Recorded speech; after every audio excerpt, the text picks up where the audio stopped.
নমস্কাৰ আপোনালোক সকলোকে পুনৰবাৰ স্বাগতম নজমাই মছজিদ বন্ধুসকল লগতে চামক আজি সন্ধিয়াৰ 7টা গুৰুত্বপূৰ্ণ খবৰ। প্ৰথমটো খবৰ, গৃহ বিভাগৰ দায়িত্বত থকা মুখ্যমন্ত্ৰী হিমন্ত বিশ্ব শৰ্মাই ৰাজ্যৰ আইন শৃংখলা চম্ভালাত চৰম ব্যৰ্থ হৈছে। হিন্দু মুছলমানৰ ৰাজনীতি কৰি জনতাৰ নিৰাপত্তাৰ কথা পাহৰি গৈছে হিমন্ত বিশ্ব শৰ্মাই। গৃহমন্ত্ৰী আৰু মুখ্যমন্ত্ৰী হিচাপে হিমন্ত বিশ্ব শৰ্মাৰ পদত্যাগৰ দাবী বিধায়ক অখিল গগৈৰ। পদত্যাগ কৰিব নেকি মুখ্যমন্ত্ৰী ডক্টৰ হিমন্ত বিশ্ব শৰ্মাই? হিমন্ত বিশ্ব শৰ্মাৰ পদত্যাগৰ দাবীৰে এইবাৰ গৰজি উঠিল বিধায়ক অখিল গগৈ। গৃহ বিভাগৰ দায়িত্বত থকা হিমন্ত বিশ্ব শৰ্মাই ৰাজ্যৰ আইন শৃংখলা চম্ভালাত চৰম ব্যৰ্থ হৈছে। হিন্দু মুছলমানৰ ৰাজনীতি কৰি কৰি জনতাৰ নিৰাপত্তাৰ কথা পাহৰি গৈছে হিমন্ত বিশ্ব শৰ্মাই। উল্লেখযোগ্য যে স্বাধীনতা দিৱসৰ দিনটোত ৰাজ্যৰ বিভিন্ন স্থানত 25টা বোমা সংস্থাপন কৰি আলফা স্বাধীনে প্ৰমাণ কৰি দিলে অসমত এতিয়া চৰকাৰ বুলি একো নাই।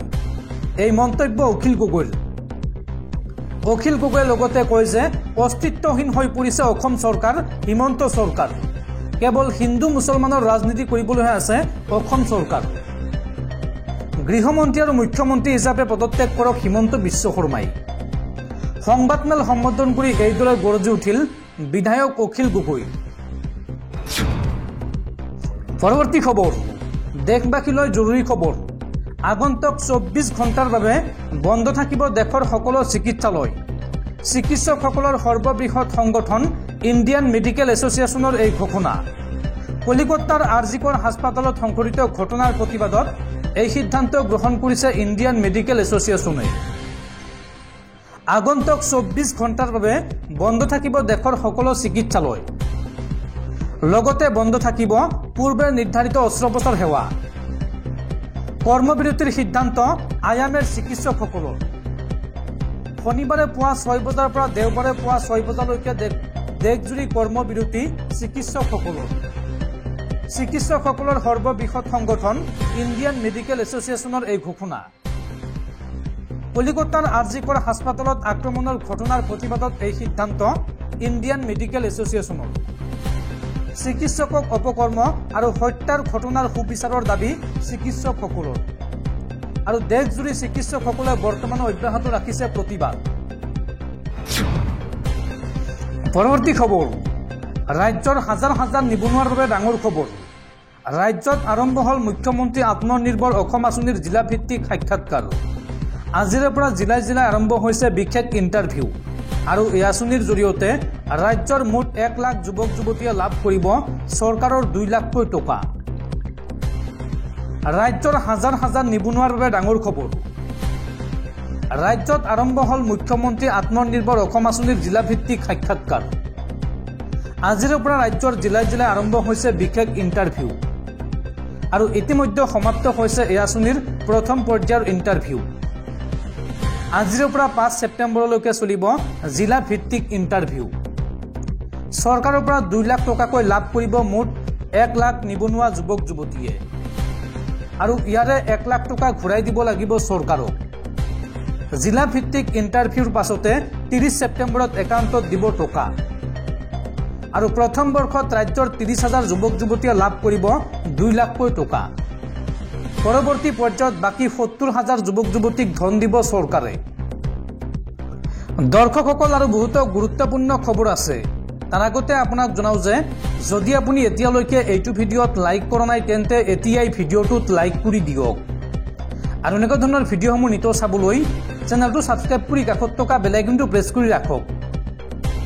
পৰৱৰ্তী খবৰ, স্বাধীনতা দিৱসৰ দিনটোত ৰাজ্যজুৰি নিষিদ্ধ ঘোষিত উগ্ৰপন্থী সংগঠন আলফা স্বাধীনে বোমা সংস্থাপনৰ পিছতে তৎপৰ হৈ পৰিছে অসম আৰক্ষী।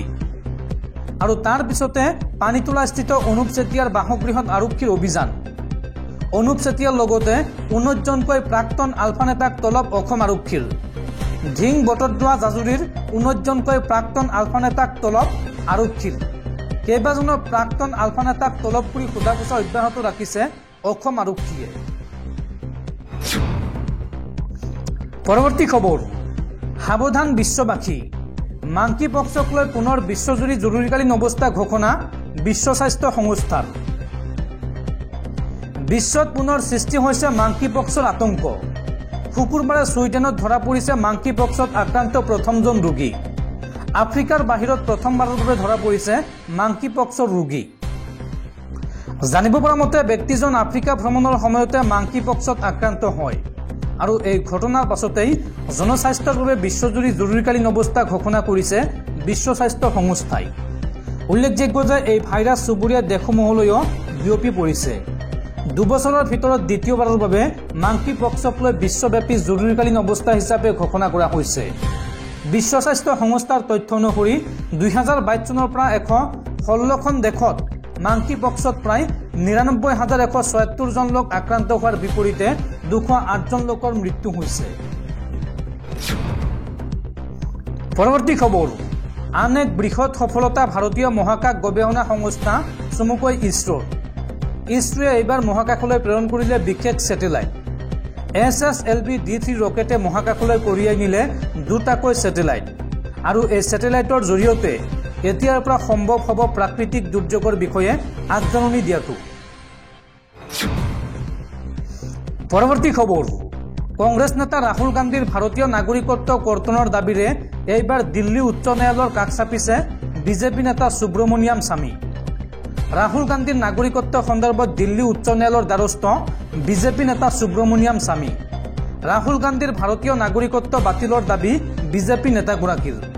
সুব্ৰমণিয়াম স্বামীৰ দাবী ৰাহুল গান্ধীৰ আছে ব্ৰিটেইনৰ নাগৰিকত্ব, যাৰ বাবে ভাৰতৰ নাগৰিকত্ব কৰ্তন কৰিব লাগে ৰাহুল গান্ধীৰ। এই বুলি দাবী জনাই দিল্লী উচ্চ ন্যায়ালয়ৰ দ্বাৰস্থ হৈছে বিজেপি নেতা সুব্ৰমণিয়াম স্বামী।